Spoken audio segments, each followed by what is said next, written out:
Dust's head was still buried in the cloud when she felt the air stir around her and heard the beat of wings.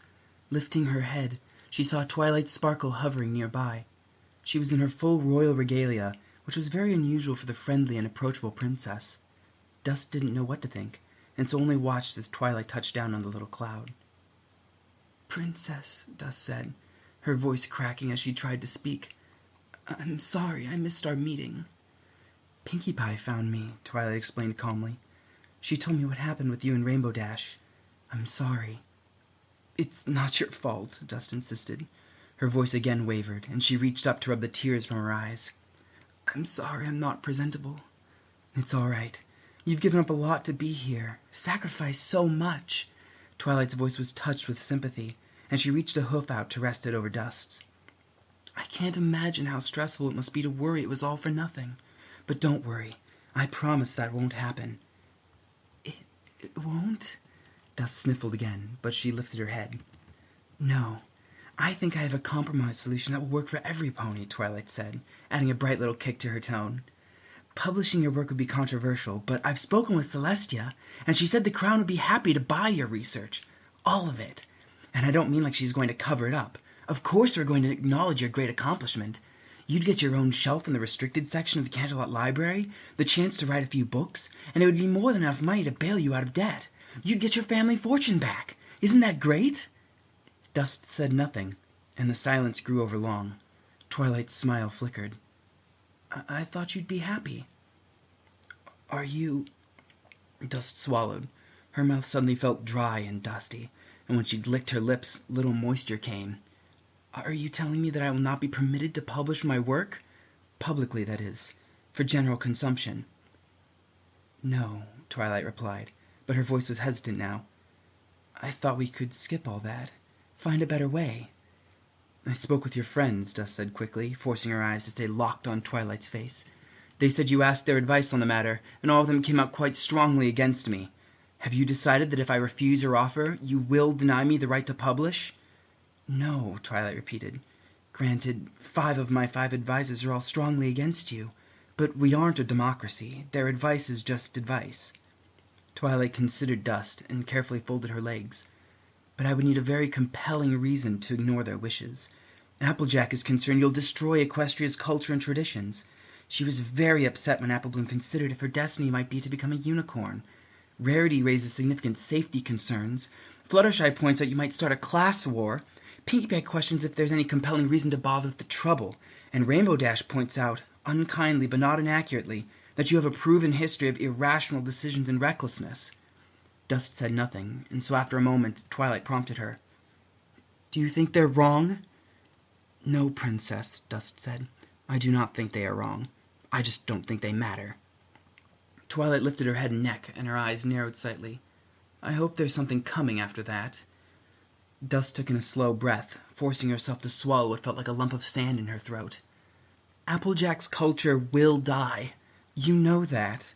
That's what cultures do. They die. And if I don't kill it, some pony else will. Maybe some pony who makes a better apple picker. Or maybe changing tastes that shift demand for produce. Or maybe something awful like a war. But her traditions will die, and that's not a bad thing. Once it was tradition that you couldn't marry a pony of another race. We don't feel sad that went away." Dust took another sharp breath, her hooves shaking. And if Applebloom's destiny is to become a unicorn or a Pegasus, if her destiny is to become the next great wizard or a brilliant weather pony, Applejack should be proud of her. Which matters more, her stupid traditions or her sister's happiness? She should be ashamed for even thinking that." "Calm down," Twilight cooed, gently pressing her hoof over Dust's shaking forelegs. "I know you've had a rough day, but shouting won't help."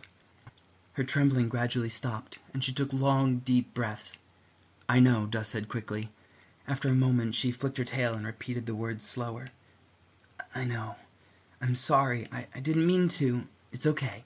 Go on," Twilight urged, "when you're ready." Dust nodded, and after a few more deep breaths, went on.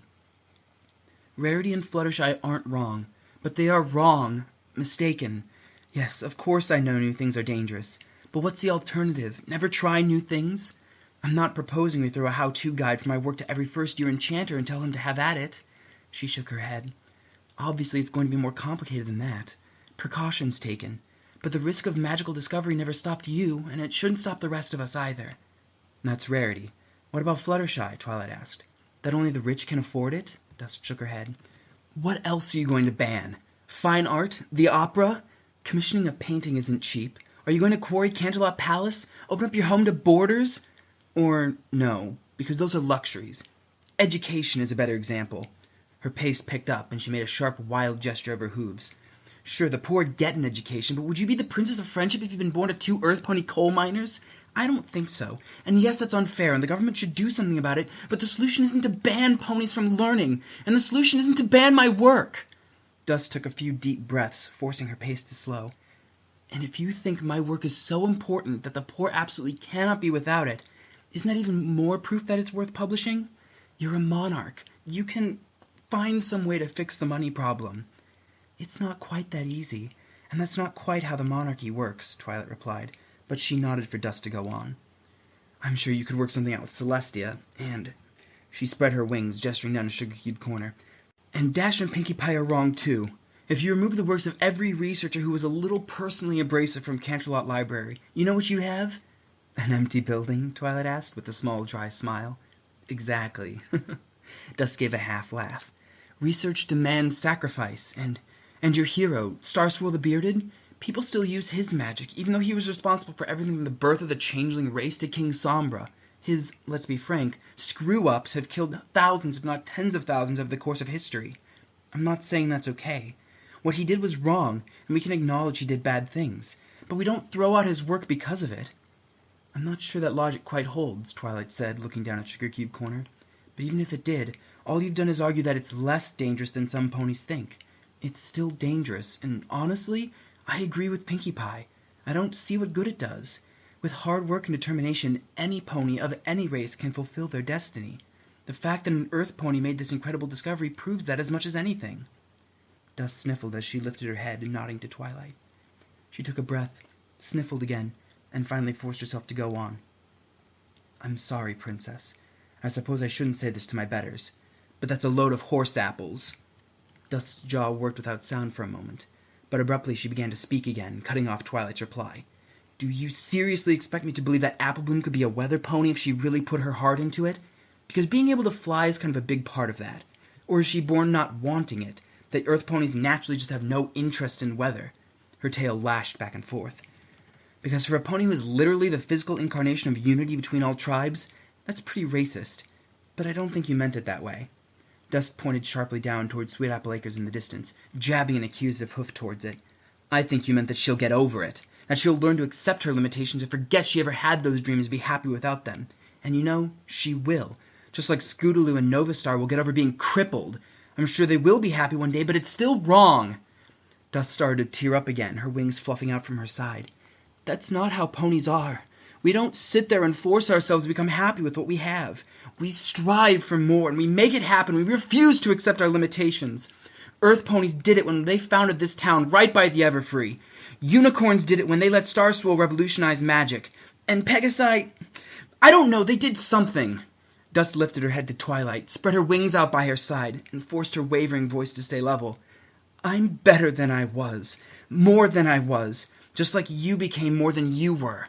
She paused, and then added quickly. No, she gestured out the town. "Just like every pony becomes more than they were when they learn a new trick, a new ability. That's what ponies do. It is good, and it is right, and I don't have to justify that." "That may be so," Twilight agreed. "But then why not accept my first offer? You'd get to stay as you are. You worked hard and earned your wings and horn." "Because when a little colt who doesn't get to go to the restricted wing of the library runs up to me and asks how they can learn that trick, I want a better answer than, 'You can't because I really wanted to have a nice house.'" Dust snapped the words out bitterly, and then turned to look away. "You feel very strongly about this," Twilight said slowly, though her tone remained calm. "As strongly as you do about friendship and magic, Princess." Dust nodded, reaching up to rub her eyes. "It's what I've dedicated my life to. It's what makes me special, and it's what I share with other ponies to make the world a better place." "I see that." Twilight looked down at the cloud. "Can I ask you a question, then?" Dust nodded.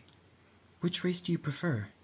I know you don't think one is better. I'm not making an accusation. I'm asking which body you prefer to wear." "Unicorn magic is better for manipulating small objects," Dust answered, "and I'm really enjoying learning to cast spells.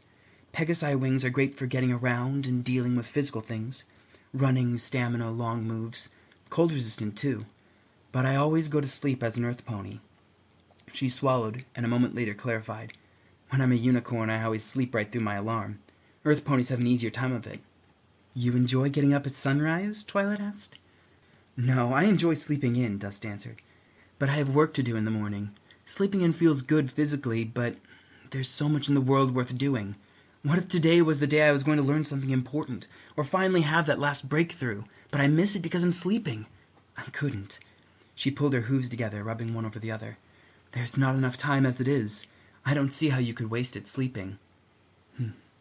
Twilight paused, and then slowly rose to her hooves. "If I can't persuade you to take the third option, then?" "You can't," Dust confirmed. "Then I'll need a couple of days to think this over. I want to talk to Princess Celestia again." She turned to go, but then paused. "And, Dust, could you look at me for a moment?" Slowly Dust turned her face back to Twilight. The princess fluffed her wings, pausing a moment to find the right words. "I don't know what decision I'm going to make. This could change the fate of Equestria, and it's not to be made lightly. I have to do what's best for my subjects. But no matter what decision I make, I want you to know that, well, I think you're brilliant, a genius, and now that your work is done, maybe we can see you in Ponyville more, make some friends." I'd like that," Dust said. After a moment she added, "Thank you, Princess." Twilight nodded, spread her wings, and leapt from the edge of the cloud. Dust watched her fly away, twisting through the sky back towards her crystal palace, until she slipped within its doors and was lost to sight.